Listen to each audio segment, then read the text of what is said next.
kuptohet që vakumi institucional që ka zgjatur më tepër se një vit në Kosovë, pothuajse gjatë tërë vitit 2025, ka lënë hapësirë për manipulime dhe vakum institucional dhe në mungesë të institucioneve përdoret çdo mekanizëm për të përvetësuar dhe për të përfituar.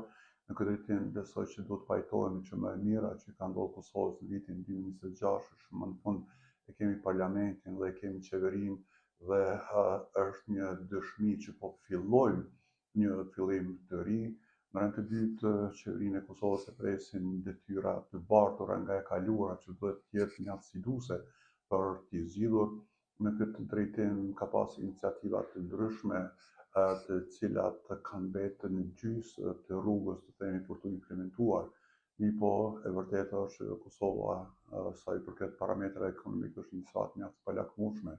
Fakti që në vitin 2025 kemi pas afër 7 miliardë euro importe dhe ky 7 miliardë euro duhet të shtonë në 2 miliardë inkasime nga doganat e Kosovës, që do të thotë janë 9 miliardë euro të tërhequra nga biznesi, është një barë që dhe ekonomitë më të zhvilluara nuk mund ta përballojnë. Në të dytë kemi një shkallë të inflacionit 5.9% dhe tani e ka një trend rritës që është mjaft shqetësuese. Dhe nëse analizoni edhe shumë indikatorë tjerë të gjetur edhe nga misioni i fundit të zhvillues i Fondit Monetar Ndërkombëtar e dëshmon që vërtet në aspektin ekonomik në Kosovë nuk kemi arsye për të qenë të kënaqur.